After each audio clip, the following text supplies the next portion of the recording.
তাদের রাজনৈতিক দলের অঙ্গীকার, সৎ লোকের শাসন, আল্লাহর আইন, সৎ নীতি যারা বলেন তাদেরকে তাদের সেই রাজনৈতিক এই স্লোগানগুলো যেন স্লোগান হিসেবে না থাকে। যারা এই ঘটনার সাথে জড়িত ছিল বা এই ঘটনায় কারা জড়িত সেগুলো আপনারা বিবেচনা করে এই মামলাগুলো করলে মনে হয় ভালো হয়।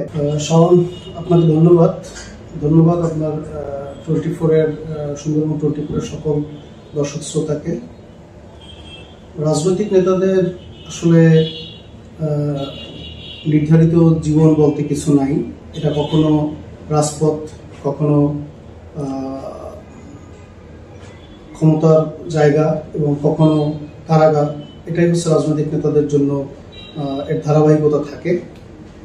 তো এখন যে মামলাটিতে আমরা আদালতে হাজির দিয়েছিলাম জামিনের জন্য, সেই মামলায় উপজেলা আওয়ামী লীগের সভাপতি সহ আমি এবং 9 জন আমরা আদালতে হাজিরা দিয়েছিলাম।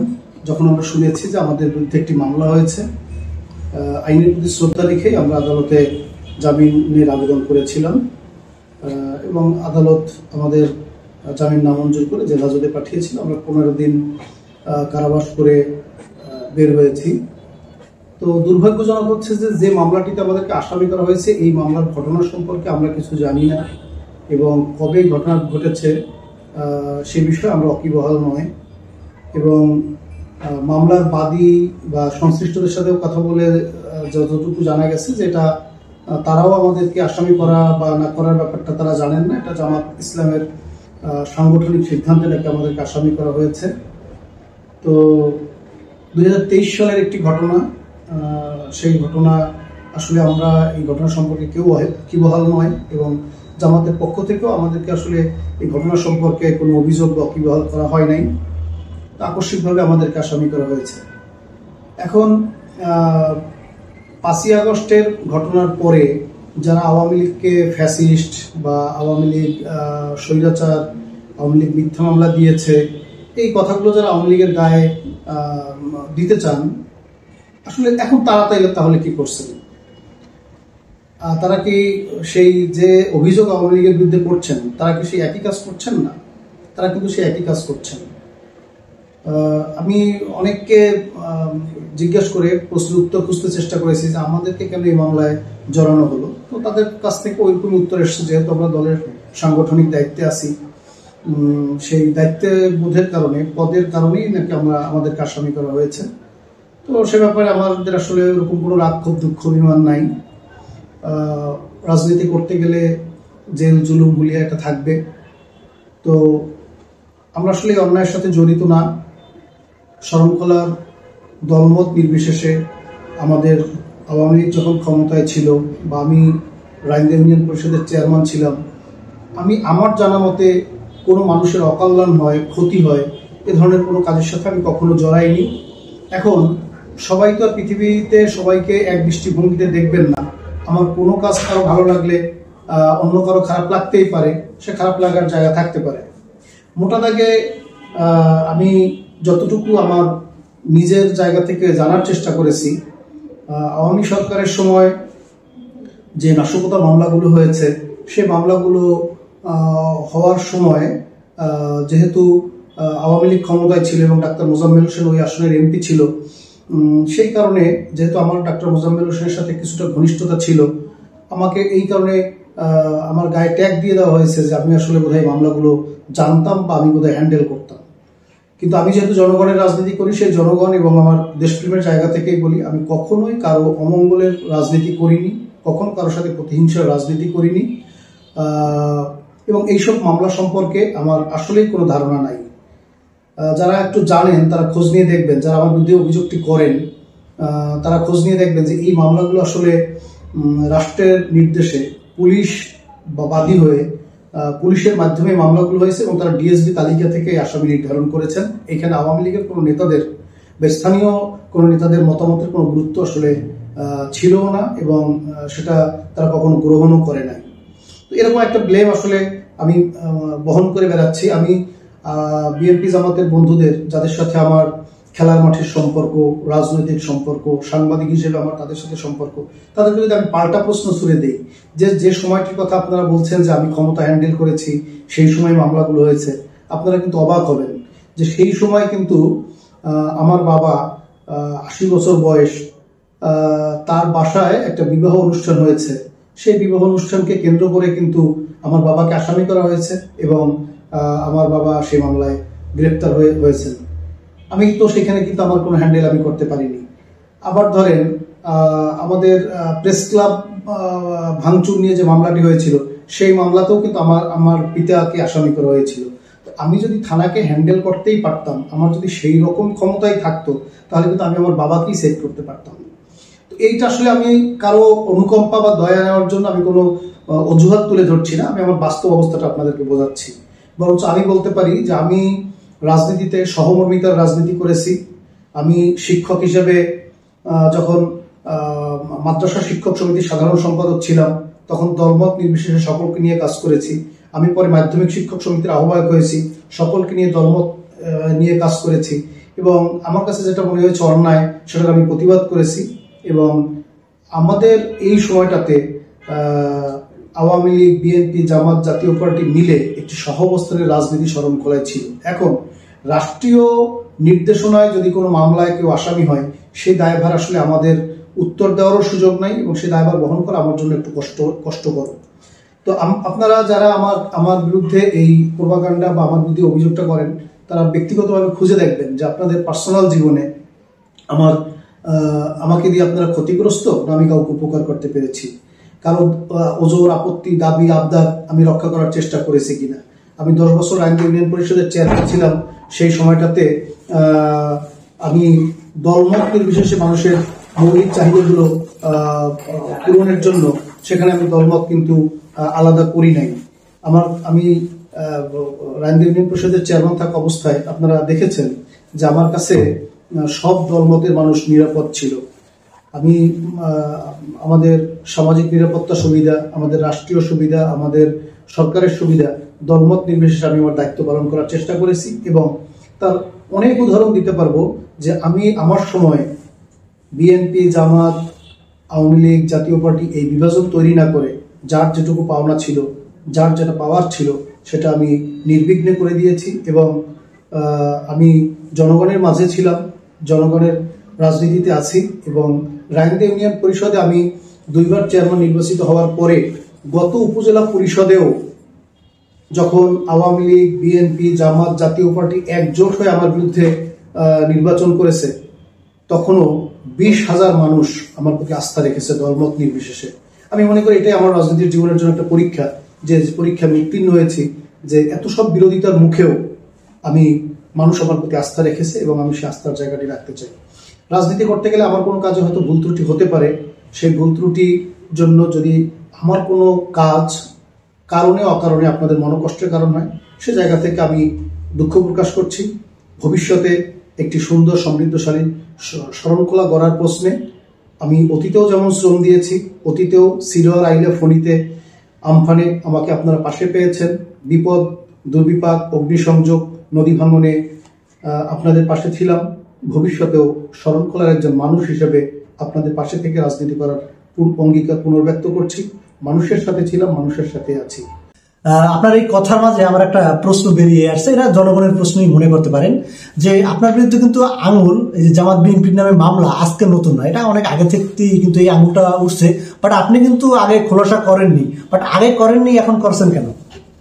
আসলে মানুষ কোনো ভুল ধারণা নিয়ে থাকুক, সেটা আমি চাই না। মানুষের জানার ক্ষেত্রে কোনো একটা মিথ্যা বারবার চর্চা হলে সেই মিথ্যাটি একসময় সত্যে পরিণত হয়। তো আমার সম্পর্কে যারা এই কথাটি ছড়িয়ে দিয়ে রাজনৈতিক সুবিধা চায়, আমি কখনো সেটা জবাব দেওয়ার প্রশ্ন মনে করি না, এই কারণে যে আসলে সত্যাংশ উন্মোচিত হবে। কিন্তু দেখলাম যে না, মানুষ আসলে মূল সত্যটা অনুসন্ধান করা মানসিকতা খুবই মানুষের কম আছে। আমি এরকম উদাহরণ দিতে পারবো যে আমার বিরোধী দলের রাজনীতি যারা করেন, তাদের বিভিন্ন মামলা, গ্রেপ্তার হওয়া বা পারস্পরিক হয়রানি, সেই জায়গাগুলোতে আমি চেষ্টা করেছি যে দলমতের ঊর্ধ্বে উঠে মানবিক জায়গা থেকে তাদের পাশে দাঁড়াতে। সেরকম অনেক উদাহরণ আমি দিতে পারবো। আরেকটা প্রশ্ন আপনার কাছে করতে চাই, যে সেটা হলো আপনাদের নামে এখন পর্যন্ত কয়টি মামলা হয়েছে আর কয়টি মামলা পেন্ডিং এ আছে? ইতিমধ্যে আমরা একটি মামলা থানায় হয়েছে, যেটিতে আমরা জামিনের আবেদন করেছিলাম।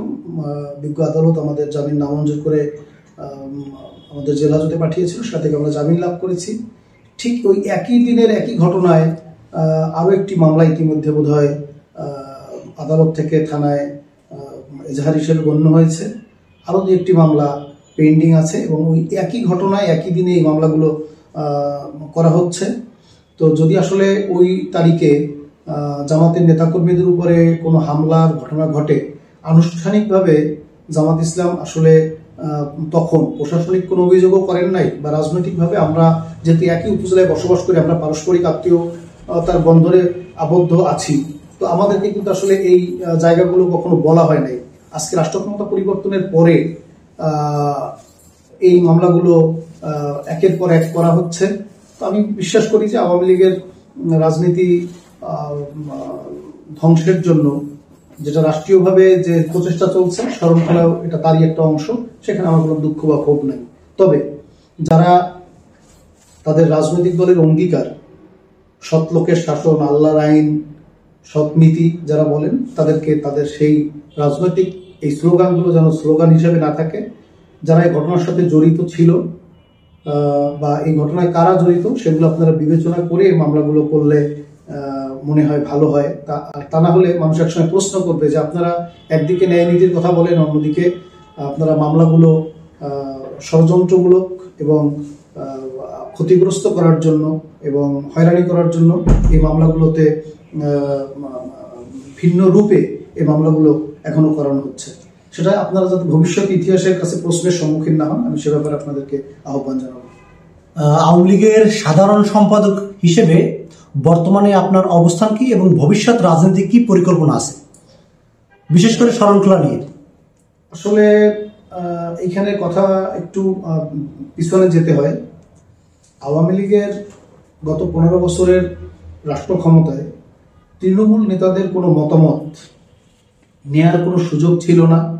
তৃণমূল থেকে আমরা যে পরামর্শগুলো দিতে চেয়েছি বা আমরা যে সমস্যাগুলো মনে করছি, সেগুলো বলার কোনো জায়গা ছিল না। এবং তৃণমূলের সাথে এই যে সেন্ট্রাল রাজনীতির যে গ্যাপ, সেখানে আজকে সরকার ক্ষমতা হারানোর পরে সেই গ্যাপটাই আজকে কর্মীদেরকে ছিন্ন বিচ্ছিন্ন করে দিয়েছে এবং আওয়ামী লীগকে একটি অসংগঠিত অবস্থায় আমরা ছড়িয়ে ছিটিয়ে পড়েছি। এই একটা। আর আওয়ামী লীগ তার রাজনীতির কারণেই, আমি আমার দৃষ্টিভঙ্গি থেকে বলি, আমি আমার জায়গা থেকে বলি যে রাষ্ট্র ক্ষমতায় থাকা অবস্থায় আমরা কিছুটা বন্ধুহীন হয়েছি, আমরা মিত্রহীন হয়েছি। আওয়ামী লীগ এককভাবেই একটা রাজনৈতিক সংগঠনে পরিণত হয়েছে। যখন রাষ্ট্র ক্ষমতা হারিয়েছে তখন আওয়ামী লীগ দিক বিদিক হয়েছে। সেই অবস্থার মধ্যেই কিন্তু আমরা আসলে চলছি। এরপরেও আমরা এই 5ই আগস্টের কিছুদিন আগে যেহেতু উপজেলা পরিষদ নির্বাচন হয়েছে এবং সেইখানে যেহেতু একই দলের মধ্যে কন্টেস্ট হয়েছে, সেখানে কোথাও কোথাও প্রার্থীরা বিজয়ী হওয়ার জন্য বিএনপি জামাতের সাথে ঘনিষ্ঠতা বাড়িয়েছে। বিএনপি জামাত কোথাও কোথাও এই নির্বাচনে তাদের ভূমিকা পালন করেছে। সেইখানে আওয়ামী লীগের কর্মীরা দ্বিধাবিভক্ত হয়েছে এবং আওয়ামী লীগের কর্মীরা পরস্পর বিরোধী অবস্থান করছে। এই অবস্থানটা কাটিয়ে ওঠার আগেই আওয়ামী লীগ ক্ষমতা হারিয়েছে, যার কারণে আওয়ামী লীগের সারা দেশে একই অবস্থা চলছে বলে আমি মনে করি। তো সেদিক থেকে আসলে আওয়ামী লীগ দুঃসময়ের দল। এরকম একটি অস্বস্তিকর পরিবেশ, এরকম একটি অনাকাঙ্ক্ষিত পরিবেশের পর আওয়ামী লীগ ঘুষিয়ে উঠতে সময় লাগবে এবং আমরা আমাদের জায়গা থেকে চেষ্টা করছি আওয়ামী লীগের যেসব কর্মী অবহেলার মধ্যে আছে, দুরবস্থার মধ্যে আছে, তাদের টুকটাক খবর রাখার জন্য চেষ্টা করছি, তাদের সংগঠিত করার চেষ্টা করছি এবং আমি বিশ্বাস করি যে আওয়ামী লীগ তার অতীতের সকল ভুল ত্রুটি পরিহার করে অবশ্যই একদিন আবারও বাংলাদেশের মাটিতে তার রাজনীতি ফিরে আসবে এবং আওয়ামী লীগ মাথা তুলে দাঁড়াবে। সর্বশেষ প্রশ্ন, সেটা হলো যে আপনি শরণখোলাবাসীদের এই যে মামলা নিয়ে একটা কথা বললেন যে ভবিষ্যৎ ইতিহাস দেখার জন্য, তো সেক্ষেত্রে বিএনপি এবং জামাতের নেতাদের কি শান্তির বার্তা দিতে যাচ্ছেন আপনি? আমার ছাত্র রাজনীতি থেকে আজকের দিন পর্যন্ত আমি সহাবস্থানের রাজনীতিতে বিশ্বাস করি। রাজনীতি একটি প্রতিযোগিতামূলক জায়গা, সেটা মঞ্চে আচরণে হবে, কিন্তু আসলে মামলা হামলা দিয়ে রাজনীতির এস্টাবলিশ করা যায় না, সেটা বারবার আপনারা দেখেছেন। তো আমি বিএনপি এবং জামাত ইসলামের নেতাদেরকে অনুরোধ করব, আপনাদের যদি কোনো পুরনো ক্ষত থেকে থাকে, সেই ক্ষতের জন্য যারা প্রকৃতপক্ষে দায়ী, যারা সেই ক্ষতটা করেছে, সেরকম যদি আপনাদের কাছে সুনির্দিষ্ট কোনো তথ্য থাকে, তাহলে আপনারা সেই মামলাটি করতে পারতেন। কিন্তু আপনারা যেভাবে মামলাটি করছেন, আমরা অনেক বাদীকে জিজ্ঞেস করেছি, বলছে যে আসামি দেওয়ার ব্যাপারে আমরা কিছুই জানি, সাংগঠনিকভাবে দেওয়া হয়েছে। তো আসলে এই জায়গাটি একটু দুঃখজনক, কারণ এটা আগামী দিনে সহাবস্থানের রাজনীতি বিনষ্ট করবে। আমি যদি আপনাদের দৃষ্টিতে আওয়ামী লীগ ভুল করে থাকে বা আমরা ভুল করে থাকি, আপনারা নিশ্চয়ই সেই ভুলের পথে পা দিবেন না, আপনারা শুদ্ধটা করেই প্রমাণ করবেন যে আওয়ামী লীগ ভুল করেছিল। তো আপনারা যদি আওয়ামী লীগের ভুলটাকে ধরিয়ে গিয়ে তার চেয়ে বেশি ভুল করে বসে থাকেন, তাহলে আওয়ামী লীগের ভুলটা কিন্তু একসময় মানুষ মনে রাখবে না। তো সেই কারণে আমি আশা করব যে শরণখোলা আমাদের ছোট্ট একটা জায়গা, 4টে ইউনিয়ন, আমাদের 1 থেকে 1.5 লক্ষ মানুষের বসবাস, আমাদের নদী ভাঙন আছে, আমাদের প্রাকৃতিক ঘূর্ণিঝড় ঝাপটা আছে, এসব মোকাবেলা করে আমাদের বেঁচে থাকতে হয়। সেখানে আসলে রাজনৈতিক সহমত, সহিষ্ণুতা এবং পারস্পরিক সমঝোতা এবং ঐক্যের মধ্য দিয়ে আমরা আমাদের শরণখোলাকে বিনির্মাণ করতে পারি। সেক্ষেত্রে আমি মনে করি যে রাজনৈতিক নেতাদের হিংসা, বিদ্বেষ এবং পারস্পরিক যে প্রতিহিংসা, সেই জায়গাটি বিলোপ সাধন করে আমরা শরণখোলাকে একযোগে গড়ে তুলব। আমরা যেহেতু এখন ক্ষমতার বাইরে আছি, বিরোধী দল হিসেবে আমাদের যে ভূমিকা থাকা উচিত, সেই ভূমিকা আমরা থাকব। যারা রাষ্ট্র ক্ষমতা ভোগ করছেন, তারা নিঃসন্দেহে জনগণের জন্য কাজ করবেন এবং শরণখোলার অসমাপ্ত উন্নয়নের কাজে আপনারা মনোনিবেশ করবেন। আমরা আপনাদের সেই সকল কাজে সহযোগিতা এবং পরামর্শের জন্য পাশে থাকতে চাই।